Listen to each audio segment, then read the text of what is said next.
वृंदावन बिहारी लाल की जय। सज्जनों, शास्त्रों में वर्णन आया है कि अपने पिता पितामह प्रपितामह, माता पितामही प्रमातामही और द्वितीय गोत्र में मातामह आदि द्वितीय पक्ष के जो माता के पक्ष के मामा पक्ष की जो पितृगण हैं उनके निमित्त भी श्राद्ध करना चाहिए। यानी श्राद्ध बहुत अनिवार्य है। श्राद्ध कहते किसे हैं? हम जो अपने पूर्वजों के लिए श्रद्धा से तर्पण करते हैं अथवा श्रद्धा से उनके निमित्त पितरों के निमित्त दान पुण्य करते हैं, श्रद्धा प्रकट करते हैं, बस वही श्राद्ध है। शास्त्रों में वर्णन आया है, श्रद्धया पितृन उद्देश्य विधिना क्रियते यत् कर्म तत् श्राद्धम। श्रद्धा से ही श्राद्ध शब्द की निष्पत्ति होती है। कहने का भाव, हम लोग जो श्रद्धा प्रकट करते हैं अपने पूर्वजों के प्रति वही श्राद्ध है। ब्राह्मणों को बुलाकर उनकी प्रसन्नता के लिए भोजन कराते हैं, यह भी श्राद्ध है।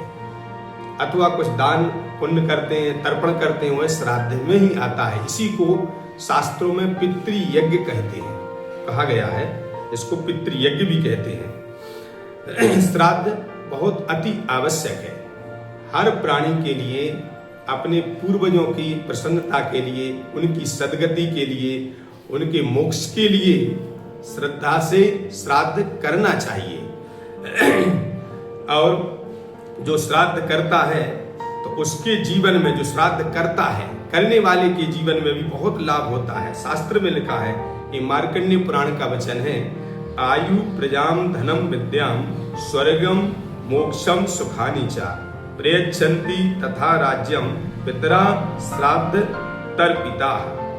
अर्थात श्राद्ध से संतुष्ट होकर पितृगण श्रद्धाकर्ता को दीर्घ आयु, संतति, धन, विद्या, राज्य, सुख, स्वर्ग एवं मोक्ष प्रदान करते हैं। तो श्राद्ध करने वाले के लिए भी बहुत लाभ होता है। अथवा श्राद्ध सबके लिए करना चाहिए, श्राद्ध जरूरी है। और जो श्राद्ध कर्म नहीं करते हैं, तर्पण आदि नहीं करते हैं, ब्राह्मण भोजन नहीं कराते हैं पितरों के निमित्त, तो निश्चित ही मृत प्राणी बाध्य होकर श्राद्ध ना करने वाले अपने सगे संबंधियों का रक्त चूसने लगते हैं। ऐसा शास्त्र में लिखा है। ब्रह्म पुराण का ये वाक्य है, श्राद्धम न कुरुते मोहात् तस्य रक्तम पिबन्ति ते। यानी जितने अपने पूर्वज हैं, पितृगण हैं, जो चल बसे हैं, मृत्यु को प्राप्त हो गए, वो रक्तपान करते हैं। और यहां तक नागर खंड में तो ये लिखा है, पितरस तस्य शापम दत्वा प्रयान्ति च। पितृगण आते हैं उनकी तिथि के दिन, और जो परिवार में पुत्र आदि श्राद्ध नहीं करते दिखते तो उनको श्राप देके चले जाते हैं। श्राप देते हैं जब, तो परेशानियों का सामना करना पड़ता है गृहस्थियों के लिए।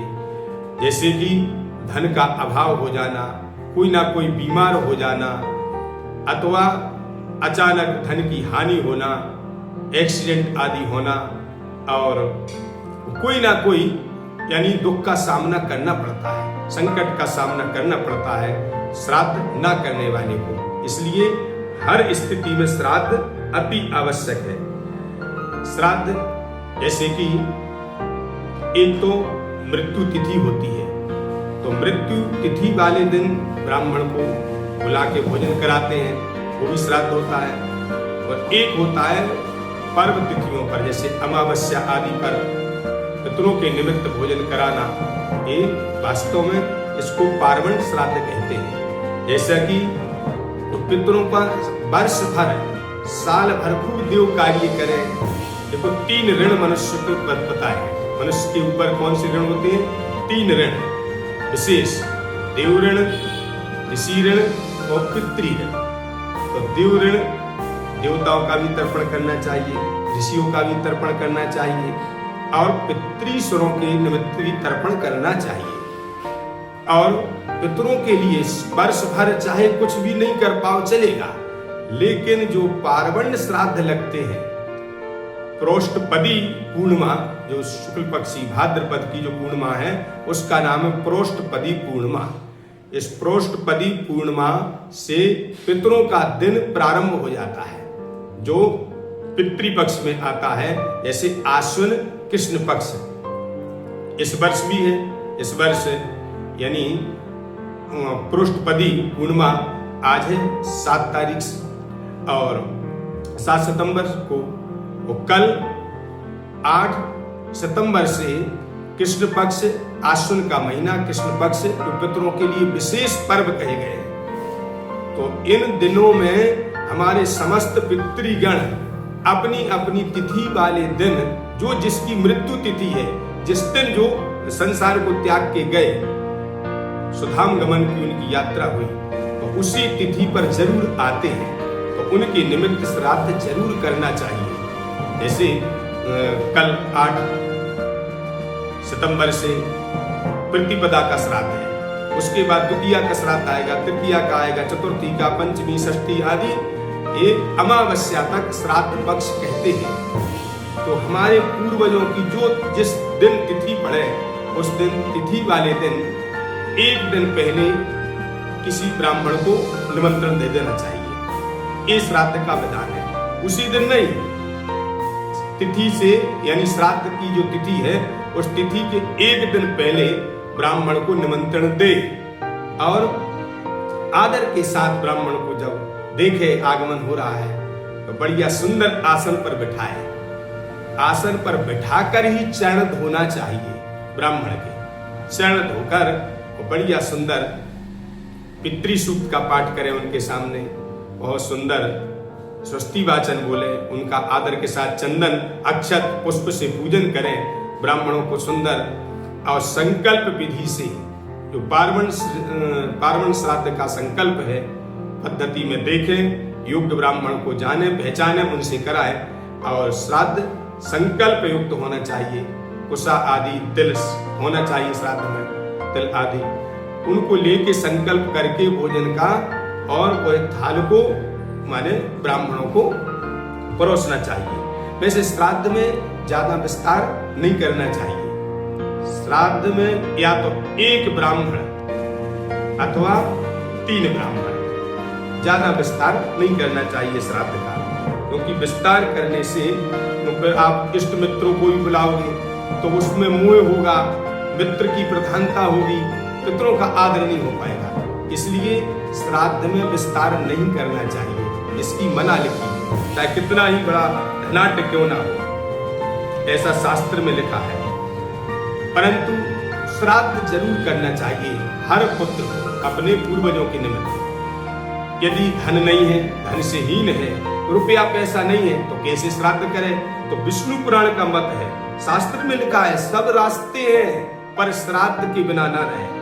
यदि आपके पास थोड़ा पैसा है तो साग खरीदे, घास ले, और एक गाय को संकल्प करके अपने पूर्वजों के उद्धार के लिए गाय को गौग्रास दे दे, ये भी श्राद्ध माना गया है।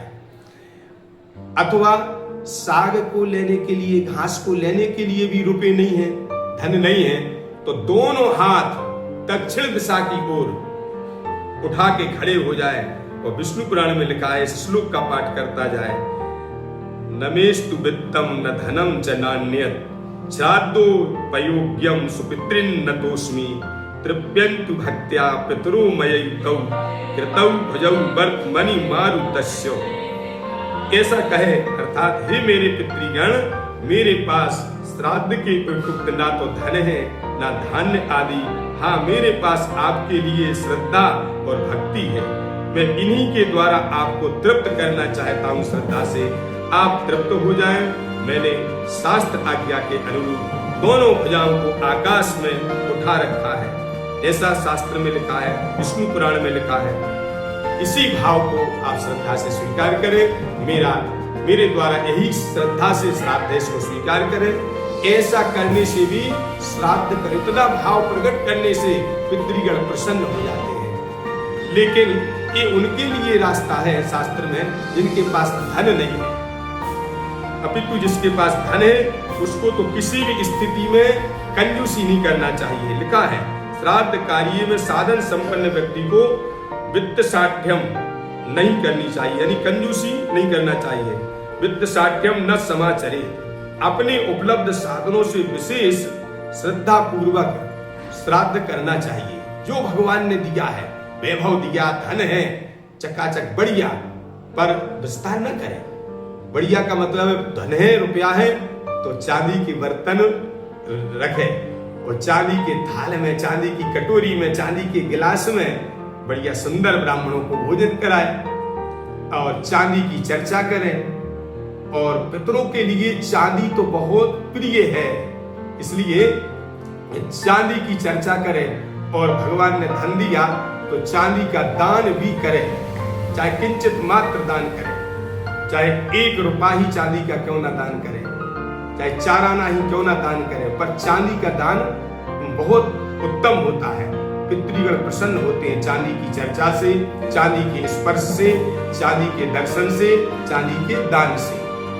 और एक बात का ख्याल और रखें, श्राद्ध में लोहे का प्रयोग कम से कम करें। वो अलग बात है, जैसे सब्जी पकाने में अथवा चाकू आदि सब्जी अमनिया करने में लोहे के बर्तन प्रयोग में ले सकते हो, लेकिन भोजन के लिए पत्तल में भोजन कराए अथवा सुंदर कोई पात्र हो, यानी चांदी का पात्र हो तो अच्छी बात है, नहीं है तो पत्तल में भोजन कराए शुद्ध। लेकिन एक बात और ख्याल रखें, केले के पत्ता में भोजन नहीं कराना चाहिए श्राद्ध का, और मिट्टी के पात्रों में भी भोजन नहीं कराना चाहिए। श्राद्ध वाले दिन कई लोगों को मैं देखता हूं कि मिट्टी के कुल्हड़ में जल पिला देते हैं, मिट्टी के सकोरा में खीर परोस देते हैं। नहीं, उससे अच्छा दोना पत्ते का वो पत्तल रखे श्राद्ध के लिए। पर केला का पत्ता और मिट्टी के बर्तन श्राद्ध में निषेध, यानी मना किया गया है शास्त्रों में। अथवा आपको आगे भी चर्चा श्राद्ध पक्ष में, श्राद्ध पक्ष प्रारंभ हो चुका है, तो इस श्राद्ध पक्ष की, श्राद्ध के बारे में कैसे श्राद्ध करें, अथवा श्राद्ध में क्या खिलाएं ब्राह्मणों को, अथवा श्राद्ध में क्या मना है खाने का और खिलाने का, इस सब पर चर्चा आगे करेंगे। प्रतिदिन कुछ न कुछ चर्चा होगी। आइए आज इतनी ही चर्चा आप श्रवण करें और श्रद्धा से अपने पितरों के लिए श्राद्ध अवश्य करें।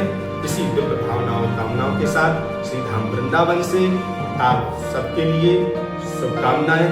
श्राद्ध पक्ष की आप अपने पूर्वजों से प्रार्थना करें, सबके पूर्वजों का आशीर्वाद, आप अपने अपने पूर्वजों का आशीर्वाद मिले और वृंदावन बिहारी लाल की कृपा निरंतर बनी रहे। आइए एक बार जयकारा लगाएं, बोली वृंदावन बिहारी लाल की जय। जय जय श्री राधे श्याम।